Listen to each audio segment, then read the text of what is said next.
Well, hello again, everybody. This is John Norris at Trading Perspectives. As always, we have our good friend Sam Clement. Sam, say hello. Hey, John. How are you doing? Sam, I'm doing okay. Matter of fact, I'm doing great. And I know that I'm doing a lot better than a lot of other people around the world because no matter how nice things are here in central Alabama the day before Good Friday 2024, there is a lot of conflict and a lot of turmoil elsewhere in the world. And we've talked about it, whether it's, what's going on in China or with China, what's going on in Eastern Europe, what's going on in the Middle East and Israel, and you just kind of add Haiti to the list now. I mean, it's kind of always been on the list, but has it ever gotten off the list? Move it up the list, rather. Well, it's unfortunate with the people down in Haiti, but even more than that, you can take a look at sort of ongoing conflicts and wars in the world, and pretty much everything south of the equator seems to be in some form of turmoil or what have you, with the exception of Australia and New Zealand. Little known is the Marxist insurgency in India. Obviously, Myanmar has a bunch of strife going on. Much of Africa has some sort of conflict or outright warfare going on. The Democratic Republic of Congo has, Lord knows, all these many conflicts. The FARC in Colombia apparently is coming back. The list goes on and on. But, recently, as you mentioned, it's Haiti. And the reason why perhaps we don't get involved in some of these other ones is they're a little bit too obscure, maybe a little bit too far away. It's hard to say that there's a national interest. And even more than that, it's kind of like, what's our objective? I mean, it's just, what are we doing here? And it's out of sight, out of mind. I mean, people in, I would dare say a lot of folks in and most of the country would have a difficult time finding the Central African Republic on a map, although the name pretty much tells you where it is.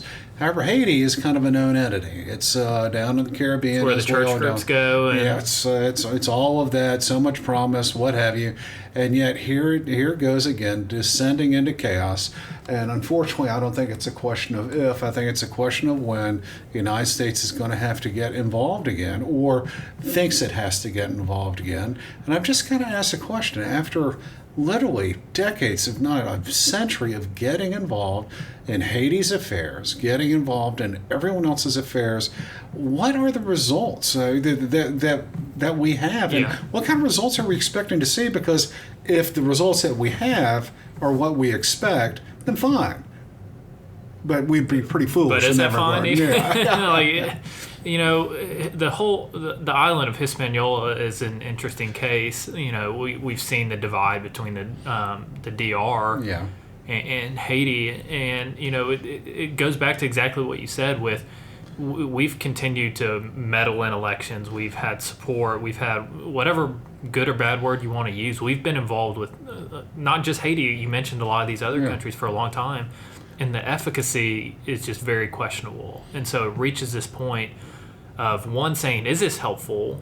And two, what is our role in it? And they're tough questions to answer, especially on a humanitarian level. Well, particularly on a humanitarian level, and I think we would all agree that the news that we're getting out of Haiti is probably always scratching the surface of it, the tip of the iceberg, as it were. But, it's not hard to believe that in the absence of any sort of government, any sort of protection, rule of law is broken down, untold crimes going on.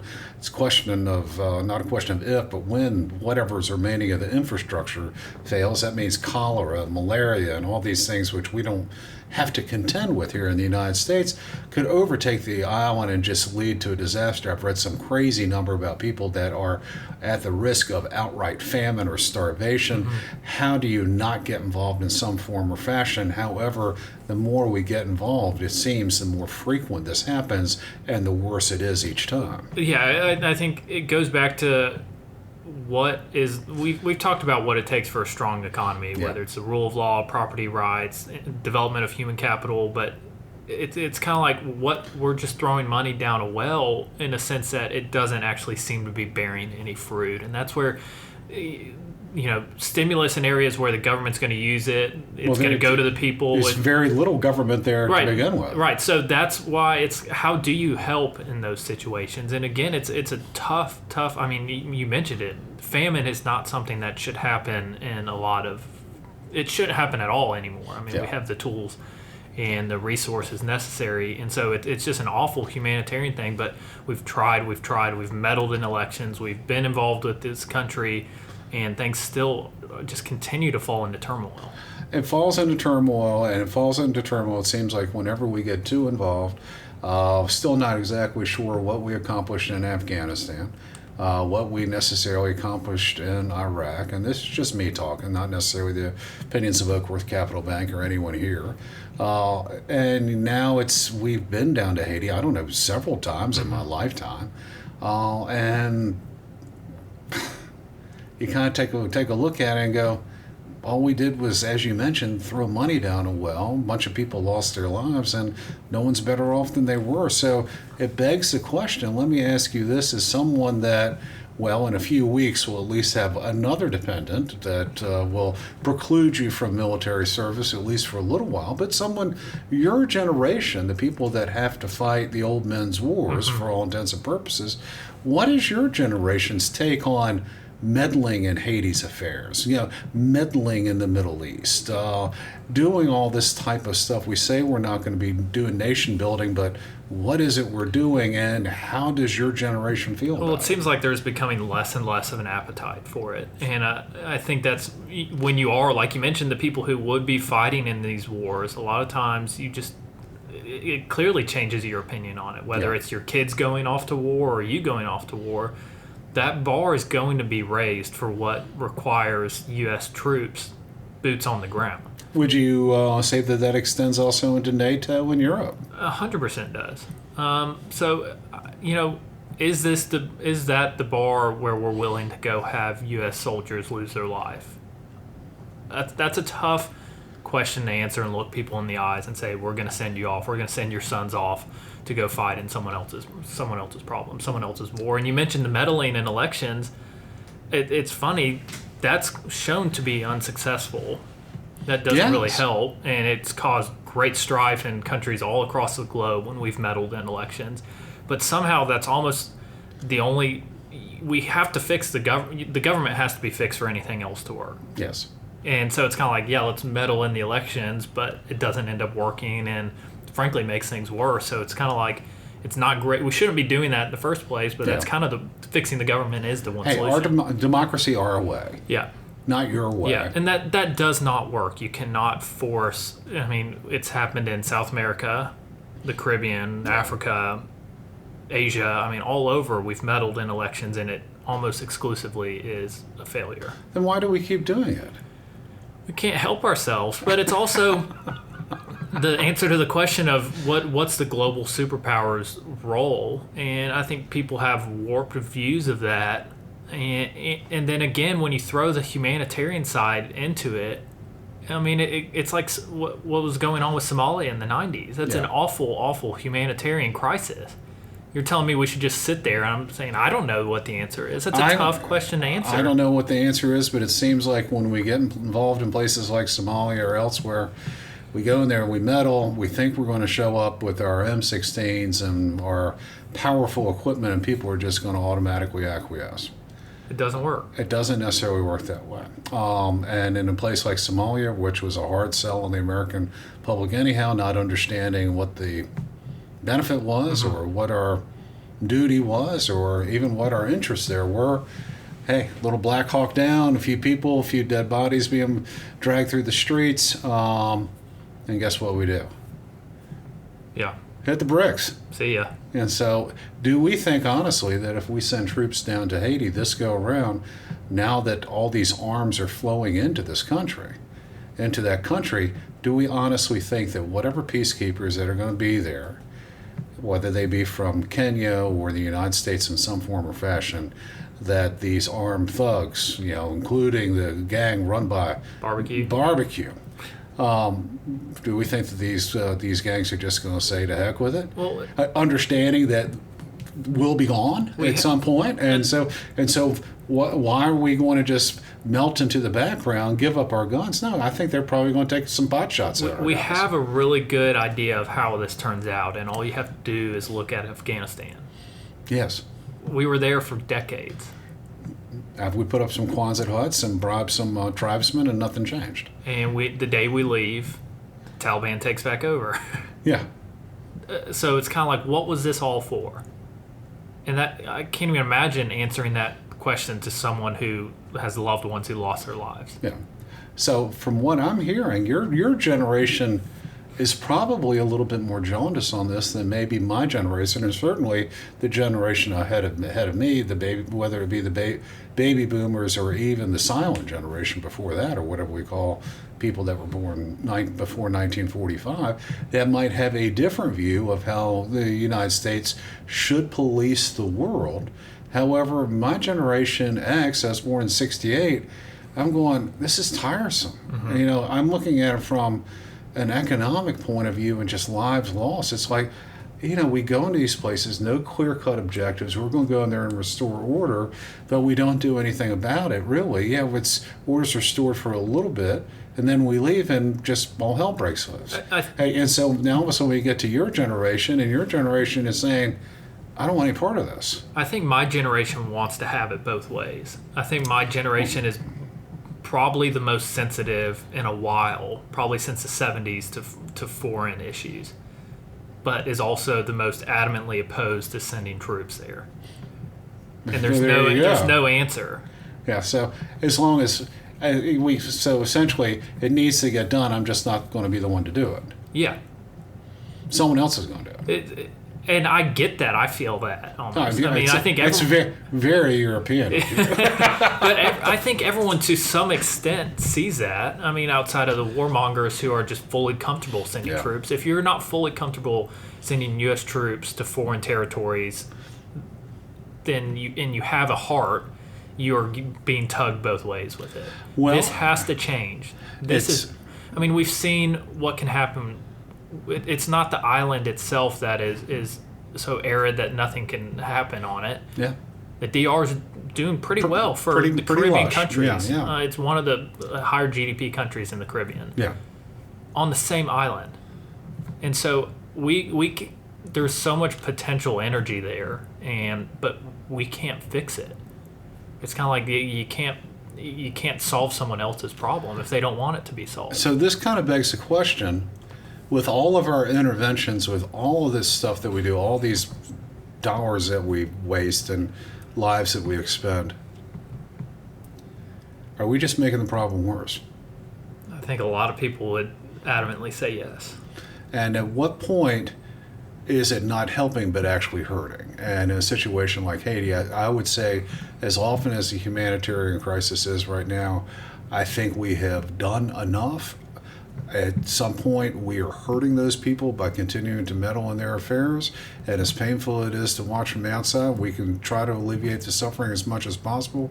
Getting involved in the creation of yet another government down there, it's just going to lead to predictable results. Mm-hmm.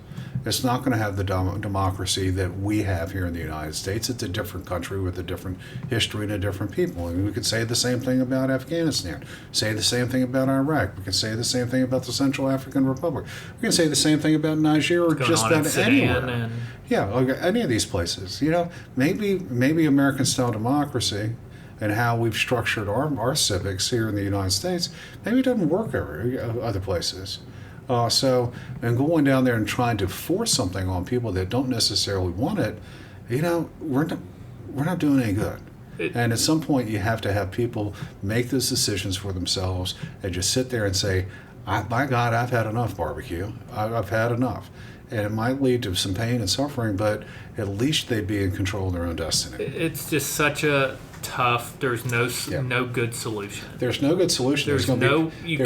There's pain on either side of that statement that I just made. Yeah, and it's hard to willingly choose a side that is going to obviously entail pain, entail deaths, suffering, starvation. I mean. Okay, so I think the Haiti is. I think a lot of Americans would probably agree with our basic assessment. We've meddled enough. We want to go down there and take control of the harbor so we can just get food in the country somehow. Then I don't think anyone's going to argue with that too much.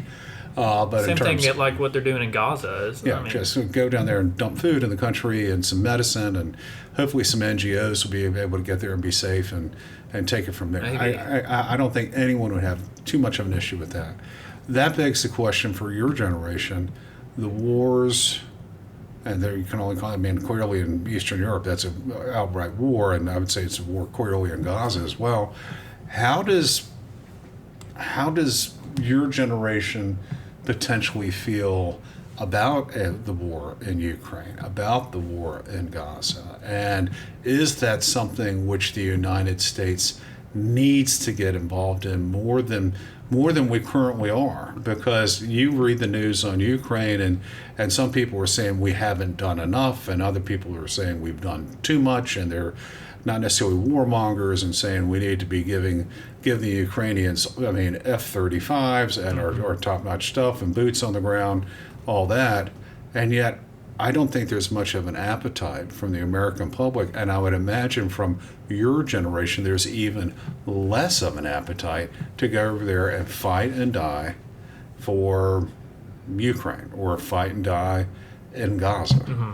Yeah, those two conflicts are very tough solutions for different reasons. One, the whole NATO portion of the war with Russia, what this means next. Mm-hmm. Obviously, Ukraine's not a NATO country, but that kind of next step of what that would be, mm-hmm.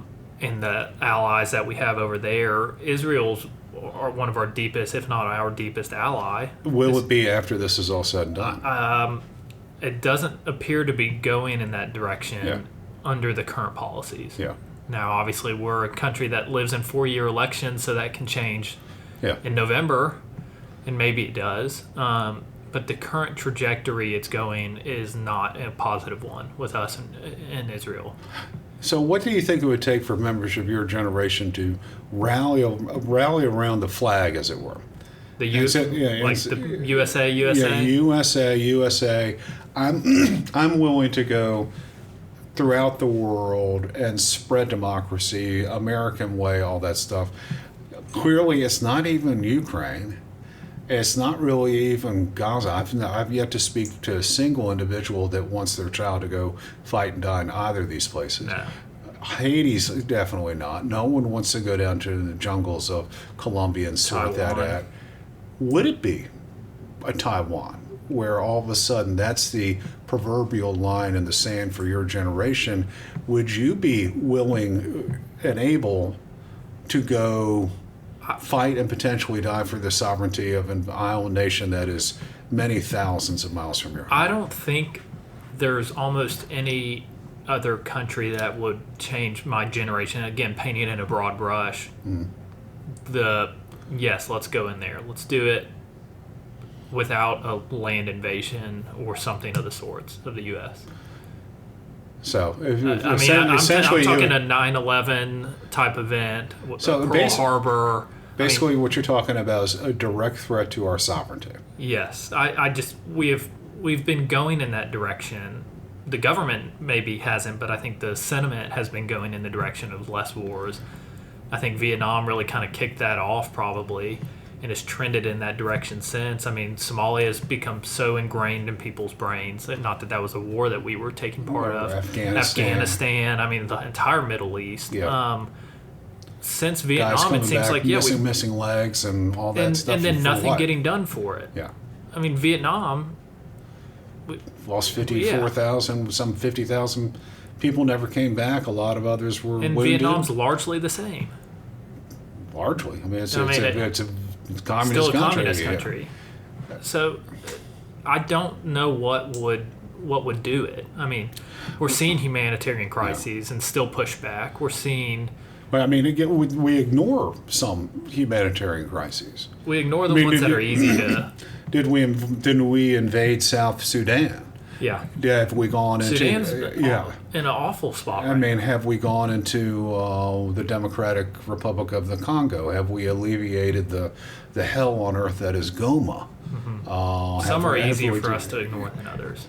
Yes, some are very much easier. Obviously. I mean, it's like the junta in Myanmar. We seem to have forgotten about those guys, and all of it. The uprising in Nepal before they toppled the kingdom there over there.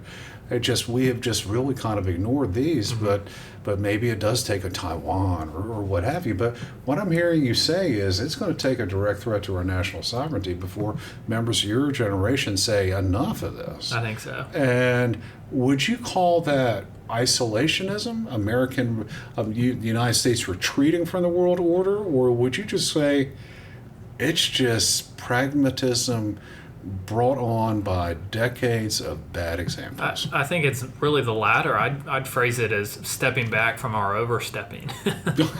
Stepping back to kind of where we should. I do think there's a bar where, as a global superpower, you have to play a certain role. Yeah. But it's hard for me to argue we haven't crossed that line into just meddling. Well, I mean, I would say it comes across as meddling as much because we are so... from the outside looking in, perhaps cavalier about in those conflicts in which we get involved and those which we don't. Yeah, how easy it's going to be, and they'll bend the knee to us and what have you. And we've seen again, time and time again, that's not really the case. So, I mean, here we have it: brush fire wars and hot conflicts around the world. People kind of looking to America. What are we going to do? What are we going to do? The media is asking, what are we going to do in Haiti? Washington's kind of wringing its hands and gnashing its teeth. What are we going to do? $10 million here we pledged for something like that in Haiti, which is drop in the bucket. We're going to build bridges in Gaza. We're going to do. Feels as though we got to do something. However, the one thing that I don't think any Americans want, particularly at this juncture in time when we're fighting amongst ourselves, is to go send our sons and daughters to go fight in someone else's problem, right? When there's not really a primary objective for the United States itself. Yeah. It's one thing to be, arsenal of democracy or whatnot, but that's one thing. It's quite another to go over and fight and die when you don't know what the objectives are. I agree.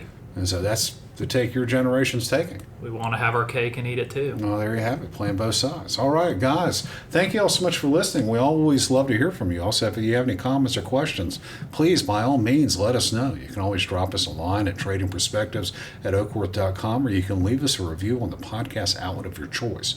As always, if you're interested in reading more, hearing more of what we got to say or how we think, you can go to oakworth.com, OAKWORTH.com. Take a look underneath the Thought Leadership tab and find links to all kinds of exciting information, including previous episodes of our podcast, Trading Perspectives, of our newsletter, Common Sense, which comes out most Fridays. I try to do it about 48 Fridays out of the year, and then links to our quarterly magazine, which is Macro and Market, as well as all kinds of other exciting information. With that, Sam, I'm going to give you one last chance to say something really insightful on this. That's all I got. All right. Guys, that's all I've got today, too. Y'all take care.